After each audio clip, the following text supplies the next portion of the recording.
Сәлем Стамбулдан, қош келдіңіздер менің ас үйіме, қалайсыздар? Бүгін бізде фудблог бұл семизоты. Семизотыдан біздер бүгін тамақ дайындаймыз. Өткенде бір влогта көрген боларсыздар. Базарға барып алдық қой, соны бүгін пісіреміз. Ол 2 күн бұрын болды. 2 күн ба бүгін? Вторник қоя. 2 күн болды тұрғанына, воскресенье алғанбыз, жексенбі күні қайта сағат нешелерді алды, ұмытып қалдым. Қайта алды, содан ровно 2 күн тұрды. 2 күн тұрдың солған жоқ, ештеңе істеген жоқ. Өткені мына жерге дейді қағаз орап, қағазды сулап қойған ғой. Ішінде бірдеңе бар сияқты білмеймін даже. Сол себепті андай жаңа болып тұр. Бұл шөптерді негізін жаңағы шпинат, осындай шөптердің бәрі негізінде пісіріп тастаған жақсы 1-2 күндіктің ішінде, өйткені бұлар солып, құрғап сөйтіп қалады. Менде бұл жерде пакетке жапырақтары да қалып қойған еді. Жапырақтарын да саламыз. Қалай тазалау керек, бәрін көрсетеміз. Бүгінгі тамақта біздер семизоты аудармасын партулап па, ұмытып қала беремін, жазып кетемін.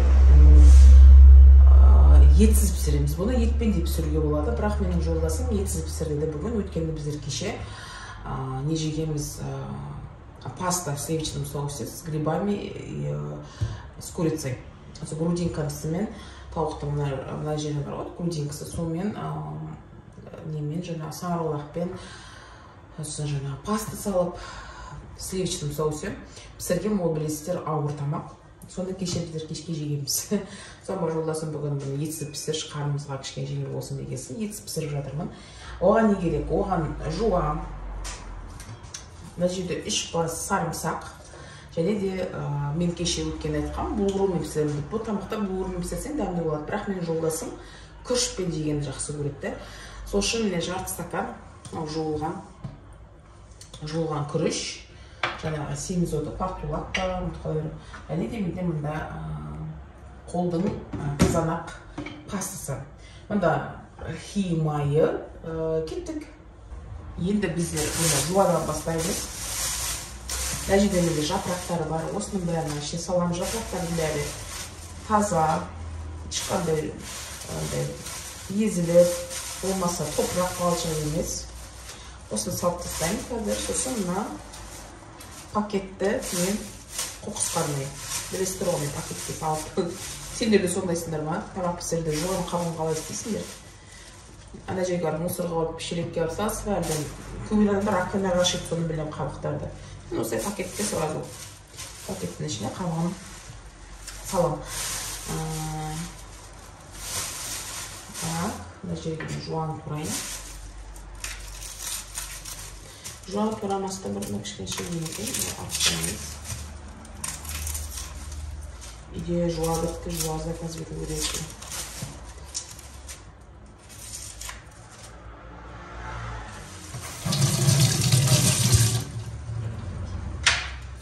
Жуа тазаламастан бұрын тазалап, бұны уксусқа салайық. Бұны тазалау ондай қиын емес, оңай. Егін асырттап, мына жерге салып. Астында балшығымен тұр, көрдіңіз ба? Қазір көрсетейін сіздерге. Міне. Көрдіңіз ба? Балшықпен тұр, өзінің тамырымен. Сосын болар мүмкін жаңағы не болып тұрғаны. Ұзақ болып тұрған. Бірақ ол бізге керек емес. Оны біздер бетіп алып тастаймыз түбірінен. Міне. Алып тастаймыз балшық жерді.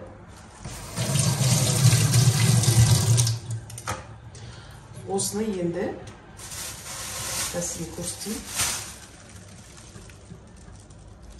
Қалай тазалау керек екен. Мына жерде жаңағы нелері бар. Жапырақтар түскен ғой енді. Жапырақтар таза жапырақ, таза емес жапырақтарды жаңағы солып қалған жапырақтарды алып тастаймыз. Мына жер таза. Қазір көрсетейін сіздерге. Мына жерден бір көрсетіп тұрмын. Қалай тазалау керек. Мысалға жақыннан көріп тұрмын. Мына біреуін аламыз. Қалай кесу керек? Бұны шпинат құсатып кеспейміз, өткені бұл жапырақ кішкентай ғой. Сол мылжа-мылжа болмас үшін бір жапырағын аламыз. тастаймыз да осыны былай қоямыз. Бұны артынан бұдан қазір бетпе кесеміз. Кішке жапырағы көптеу түрін алайын қазір. Басамыз, бұдан алып қоямыз да қазір кесемін бұларды. Жапырағы көптеу түрін алайыншы. Жапырақтар түсіп қалған ол. Уже жапырағы түсіп жатыр ме? Бүйтіп деп алып шығамыз. Болып қалады. Апат деген жапырақтар бөлек түсіп қапты. Негізі жапырақ көп, жандарында жапырақ болу керек қой. Осыны бөлек қоямыз саптарын.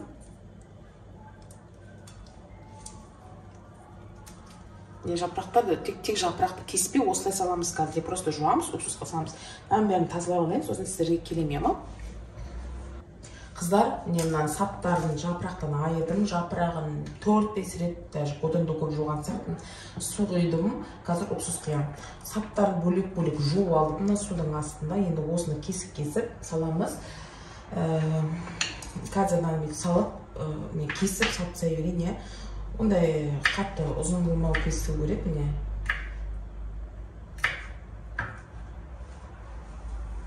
Көрініп тұр ма? Осындай ұзындықты жеуге ыңғайлы қылдырып кесіп салам. Мүмкін біреулер лақтырып тастайтын болар, білмеймін, мен осыны бүйтіп кесіп салам. Не десеңіз, бұл да бір жейтін бір бөлшегі оның. Біздің Қазақстанда бұлар көп жоқ қой. Мен осында келіп білдім. Қазір бүйтіп жинап бір кесейін. Өте пайдалы, пайдасын интернеттен қарасаңыздар болады. Жазып жатыр ма? Қарайын. Жазып жатыр екен. Пайдасын интернеттен қарасаңыздар болады. Пайдасы өте үлкен. Енді әрине жүрегі сонайларға несі бар, көмегі бар. Басқа да витаминдер өте көп, дәрумендер көп, микроэлементтер көп ішінде. Бірақ өзінің бір көп жемеу керек. Өзінің бір мерасы бар. Барлық заттың өзінің мерасы болу оның негізінде. Үстіп сала береміз. Қазір мәже уксус құйылған жоқ, уксус құям. Сіздердің көздеріңше құяйын деп қой. Не қорылай берсін жуан. Жуанда турап сала береміз.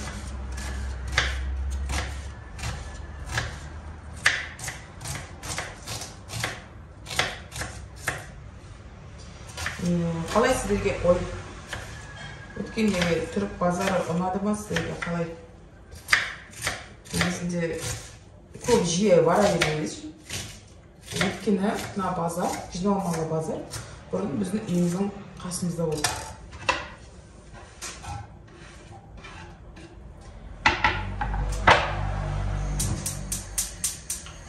Бұрын мана жиналмалы базар біздің көшемізде болды. Біздің артымызда көшеде 3 минуттық жер жүресің. Артымызда көшенің кейінгі көшеде. Сол көшелердің араларына бүйтіп көшелер ойында бұлай тармақталған. Соның бойында базар ашатын. Содан кейін ол базарды соның айналадағы адамдардың шық білгейде базар болды да, сол жердегі домдарда. Ол домдардың адамдары, сол үйдің адамдары, тұрғындары не істейді? Жалбы жасайды үстіне. Сол базар акиматқа оның бәрін ұйымдастыратын акимат қой. Сол акиматқа жалбы тастайды. Не деп? Аптасына бір рет болса да, базар жиналып кетіп қалғаннан кейін, ана жер дейтін страшно болып отырады. Мана көкөніс, босайып тұрған көкөністерді, босайып тұрған жеміс-жидек бәрін сол жерге лақтырып кетеді. Мусор енді мана қағаз, картондарды айтпай-ақ қойын. Осыдан барлық базаршының алдында мынандай ағаштан жасалған столдар болады, үстелдер. Солардың бәрі дейтін кәдімгідей бытқышты болып жатады. Соны акимат келеді, жаңағы столдардың бәрін жинастырып бір жерге қояды. Осын жаңағы жердің бәрін жуады, сабындап жуады, мусордың бәрін жинап алады да, сабындап қапқалы жуады. Ана жермен кешке қарата өту мүмкін емес, базардан кейін ана көшелермен өту аяғы су болып шығады. Сол үшін біздер мысалы бір жерден келе жатсақ, ана базар болған көшелермен өтпейміз, өткенде жаңағы лас жер ғой енді уже ол жер. Тамақ сатылса да, киім сатылса да, ол өте лас жер. базар жүрген жер бас қой, білесіздер ғой. Сосын жаңа балық сатылып, балықтың есі дегендей. Сосын соның бәрін дейтін кәдімгі акиматтың тазалықшылары күш етіп жуады енді жуғанда. Бірақ осы жаңағыдай естіген боларсыздар, айқай шу. Ана меруерт жазсын, не айқай артында деп. Ол айқай базарда, түріктердің базарында солай айқайлап шақырады. Бұйырың, жаңағы сататырған дүниесін айтады, мысалға, білмеймін, жемешедек па дегеншелеңе деп айқайлап шақырады. Там қырылып қазақты бұрында басына келіп басында көргенде қырылып жатырмын, олар не істеп жатыр екен. Жоқ, сөйтіп адамның көңілін аудару үшін, назарын аудару үшін сөйтіп айқайлап шақырады екен. Содан жаңағы жан-жандағы тұрғындар жалоб жасап, айқай шу, жаңағы лас, сосын жаңағы нелер шығып кетіп жатырған болған крысалар. Жан-жағы үйлерге тышқандар дегендер сияқты. Сосын үкімет жаңағы акимат әкімшілік жуан қора береміз. Әкімшілік не басын істейді, жер іздейді, осы алаң іздейді. Уже көшелердің бойында ашатын емес, бір алаңды алып, сол алаңның бойына жаямыз, үстін крытый қылдырып деп. Крытый болғанына өздері, базаршылардың өздерінің үлкен тенттар бар, сонымен тапсырайды да, жаңбыр жауғанда жаңбыр еместемесін, жаурамасын деп, өздері де адамдарда.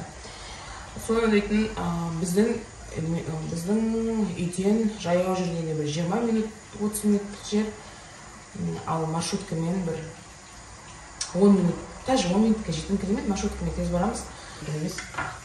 Жаным! Yok, geç olmadı. Aşkı seni bu gündüz bu. Gece değil. Yemek pişiriyorum ben. Yok takalım bas ya. Yok takalım ben. Yok takalım bas. İyi misin? Gel. Oraya otur mu getireceğim sana? Televizyon açık kaydı. Sonra жаңағы акимат ауыстырды. Ол алаңды көпке дейін іздеді акимат. Ол бір жекеменшік бір жер тапты, алаң. Соны қазір аренаға жетіп отыр. Аренаға жалға алып отыр. Акимат жерге просто қара жер еді, сол жерге бетондар төсеп, кішкене әдеміледі. Енді жаңағы жерді сонымен жерге базарымыз ашылды. Әділі күшті еді, менің үйімнің қасынан болғанды. Шығасында жаяу бара қоясың күшті. Сосын мына жақта жасы да, кәрісі де, бәрі де базарға не ұстайды. Ешкім ұялмайды оны ұстауға негізі, ол базардың бір транспорты. Андай сумка, базарға арналған 2 дөңгелегі бар. Кейбірде 4 дөңгелек, кейбірде 2 дөңгелегі, соны тасып шығады. Менде ондай жоқ, өйткені мен базардан көп шықпаймын. Бұрын балалы болмай тұрғанда базарға көп баратын болдым.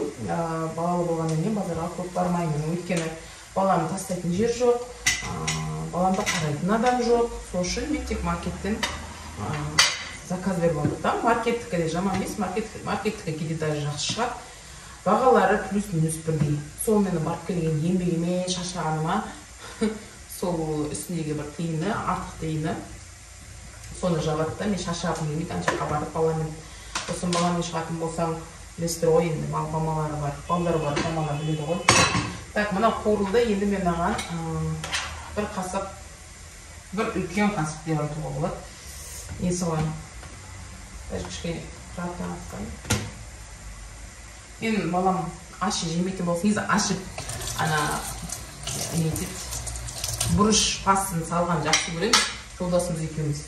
Онымен мен балам ашын жей алмайтын болғасын, осылай тек қызанақ пасын саламыз. Бұны жейді балам, жақсы жейді. Өткенде шпинатты жеп отыр ғой. Сондай сияқты қылып, бұны да жейді.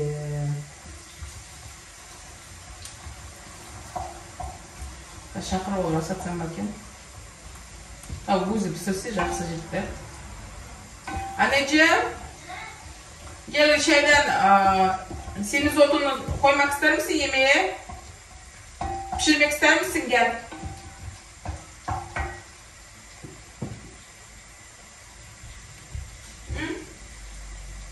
Semizotunu koymak ister misin? Yemeğe pişirmek ister misin benimle? Жоқ, көмектеспеймін деп отыр ғой. кеткелі, көңілге жоқ. Осыдан тұрды. Мен нағымен ұқсыз қойғы ұмытып кетті ғой.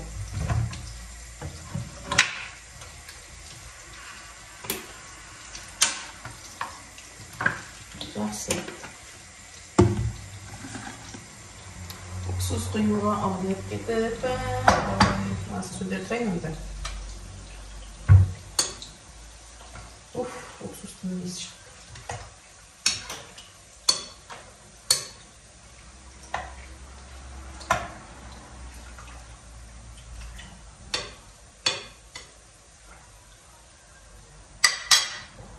Bir 5 minut tursun, көп 5 minut tursun, сосын суға бір шайып аламын да. Саламыз. Онда айыра тұрайын енді басқа. Жігіттер мен қыздар. Тұрды, жаңа уксусқа суын туып қайттан бір шайып алдым. Енді осыны анасын аштық. Мынаған мен жерге табаға тұз салдым, бұрыш салдым, орегано салдым, тмин салдым. Енді осының бәрін осылай саламыз.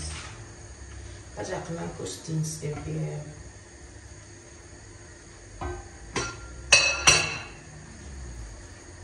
Қыздар, жақыннан сіздерге көрсетіп жіберейін. Осылай бәрін саламыз. Астып қаламын. Қыздар, жақыннан сіздерге көрсетіп жіберейін. Осылай бәрін саламыз.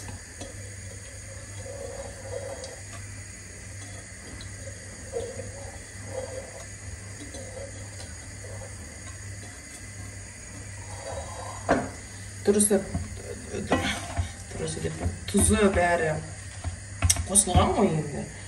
Ішіне салынған ғой. Осылай күрішті саламыз.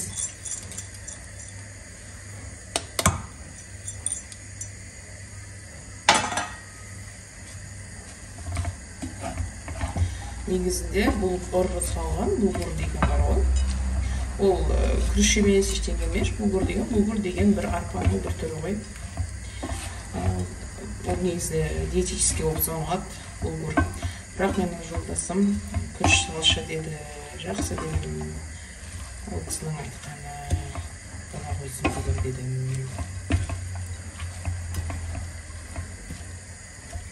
Осылай араластырамыз. Кішкене ғана басында су құямыз. Кішкене ғана.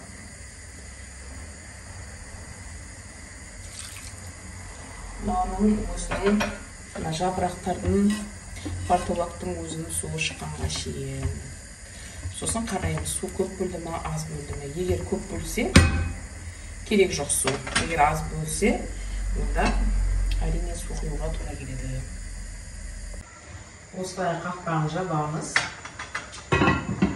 Пісе берсін. Жұмырт несі піссе, жұмыртқасы дейді. Күріші піссе, анада пісті деген сөз тез піседі. Бәрі тез піседі жапырақтың. Осымен қазір піскен деген нәтижесін көрсетемін. Осындай бір дәмді, пайдалы тағам болып шықты. Жаңа айтқандай интернеттен қарасаңыздар болады пайдасын. Осы бір түрік асханасының ас үйіндегі бір рецепт. Сіздерге осы влогты бастағалы көп тамақ пісіріп жүрмін ғой мен. Сіздерге қай тағам ұнайды? Пісіріп көрдіңіздер ме менің жасаған тағамдардың бірі? Негізі бәрі оңай, өзіңіз байқағандай, бәрі жаңағы жуадан, сарымсақтан, сосын жаңағы қызанақ пастасы бар ғой. Бұрыш пастасынан тұрады. Осы жаңағы өздеріңіз білесіз, ет саласы ба, әлде ет салмайсыз. Оның қасына жаңағы шпинат сияқты ешқандай гарнир жемейді, өйткені кішкентай күріші ішінде салынған. Қасына йогуртпен өзі солай жеймін нанмен. Мен нансыз просто йогуртпен жеймін. Жай ғана өзім йогурттың өзім үйден дайындаймын. Көрсеттім, мәселе көрсеткен жоқпын ба? Bir күні көрсетемін. Йогуртты қалай дайындайтын. Өзім үйден жолдасым үйдің қасына натуральный табиғи ұсталып келеді. Сол сүттен майлығы жоғары. Сол сүттен йогурт жасаймын. Бұрынғы йогурттардан кішкене алып қаламын да ұйытуға. Сол үшін ішіне кішкене тұз салып йогурт сүтті пісіріп, йогуртқа араластырып. Негізі оңай, оған түсірудің де қажеті жоқ сияқты. Сүтті қайнатасыз, бірақ 5-7% жоғары болу керек майлығы. Сүттің соны қайнатып аласыз кішкене.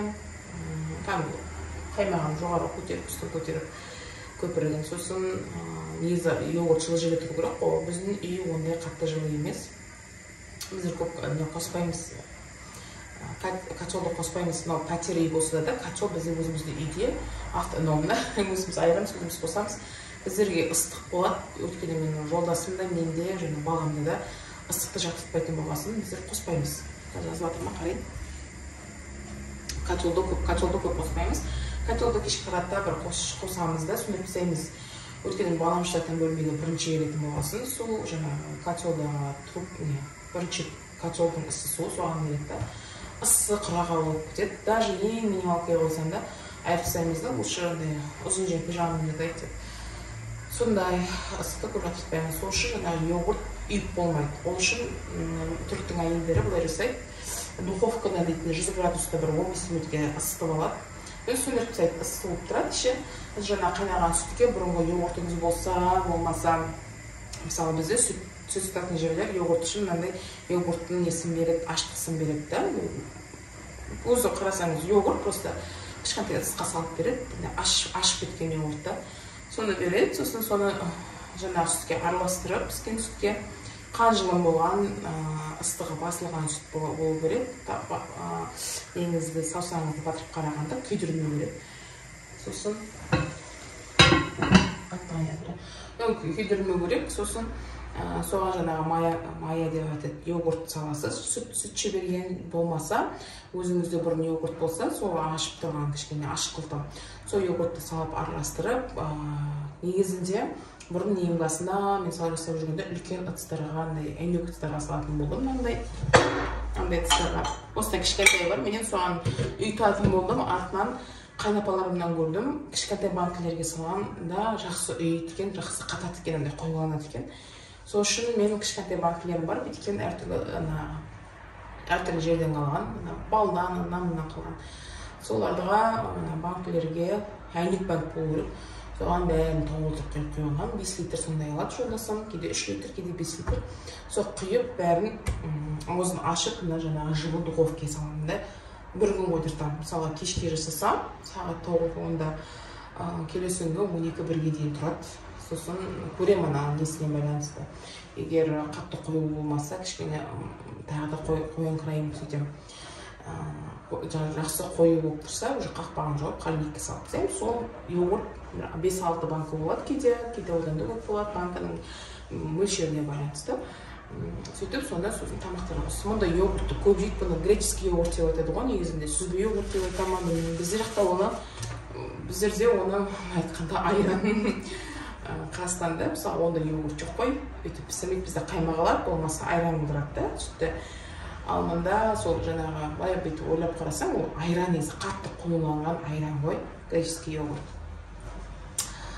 Бізде Қазақстанда біз көбіне мысалға йогурт деген дүниені біздер неден көргенбіз, дүкендерде жаңағы фруктовый йогурттар балдардың бар, содан көргенбіз. Мысалы мен фруктовый йогуртты сатып алмаймын, мен базардағылар, меніңше ол бәрі химикат, дәмдеуіш қосылғандар.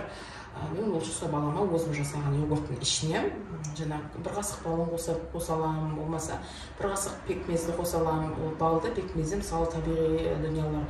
Менің алатын балым тоже натуральный бал. Пекмез тоже натуральный, мысалы табиғи тек қана фруктыны қайнатып, өзінің тәттілігін шығарып, сироп қойған.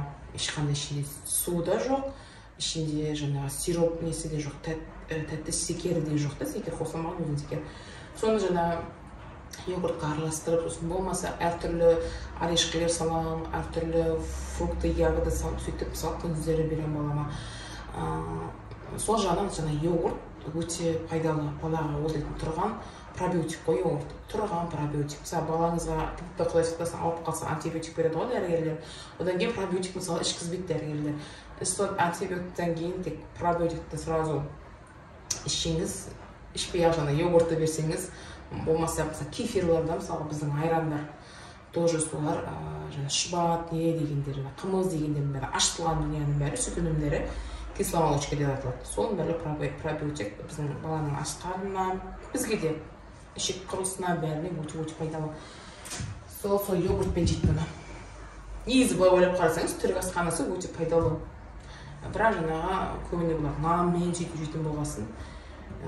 Сосын майды көп қояды, кстати, бұлар майды дейтін шылқып тұрып қояды. Мен майды көп шылқып қоймаймын. Мен уже қи май құямын, азғантай. Сосын салаттарға оливковое масло. Сол түріктер жаңағы майды көп құяды. Сол соңғы нәтижені көрсетем. Көп балталқы болып кетті. Қыздар, соңғы нәтижесі осындай. Неге ұқсап көріңіздер ме? Шпинатқа. Күріші пісті. Мына жерде балама дайындап қойдым. Бір қасық йогуртпен.